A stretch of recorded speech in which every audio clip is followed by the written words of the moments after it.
గిరిగుట్టలో rowdy sheeter హత్యను పోలీసులు ఛేదించారు. Social మీడియాలో viral అయిన వీడియోలు ఆధారంగా ముగ్గురు నిందితులను అరెస్టు చేశారు.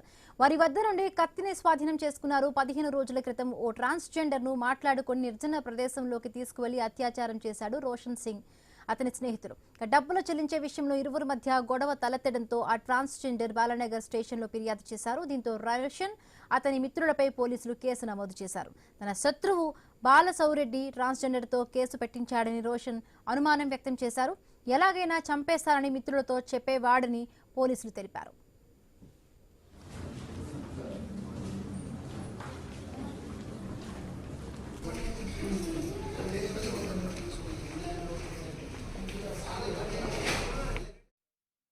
బాలానగర్ డివిజన్లో ఉన్నటువంటి జగదీర్గుట్ట పోలీస్ స్టేషన్ పరిధిలో బ్రాడ్ డే లైట్లో ముగ్గురు వ్యక్తులు కలిసి రోషన్ కుమార్ సింగ్ అనే వ్యక్తిని విచక్షణ రహితంగా కత్తులతో పొడిచి చంపడం జరిగింది. ఆ కేసులో ఇమీడియట్గా మర్డర్ కేసు కింద ఎఫ్ఐఆర్ రిజిస్టర్ చేసి ఎంటైర్ టీం అందరూ కూడా ఇమీడియట్గా టీమ్స్ ఫామ్ అయ్యి మనకి, ఎందుకంటే సీసీ ఫుటేజ్లో సోషల్ మీడియాలో వైరల్ అయింది కాబట్టి ఆ పర్సన్స్ ఎవరు అనేది మనకు అప్పుడే తెలిసిపోయింది. వీళ్ళ మధ్య ఇల్లీగల్ అఫైర్స్ కావచ్చు, ఫైనాన్షియల్ డిస్ప్యూట్స్ కావచ్చు, వీళ్ళు ఒకరికొకరు గ్రడ్జెస్ పెంచుకొని ఒకరికొకరు వార్నింగ్ ఇచ్చుకుంటూ ముందస్తుగా ప్లాన్ చేసుకొని విచక్షణ రహితంగా 4-5 సార్లు పొట్ట మీద, బ్యాక్ సైడు ఇవన్నీ కూడా పడటం వల్ల ట్రీట్మెంట్ కోసం పంపించిన తర్వాత ట్రీట్మెంట్ తీసుకుంటూ చనిపోవడం జరిగింది.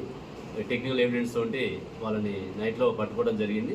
ఆ బ్లడ్ స్టెయిన్, క్లాత్స్, వాళ్ళ మొబైల్ ఫోన్స్, ఒక బుల్లెట్ బండి, ముగ్గురు కూడా బుల్లెట్ బండి మీద పరారు కావడం జరిగింది. ఆ బుల్లెట్ బైక్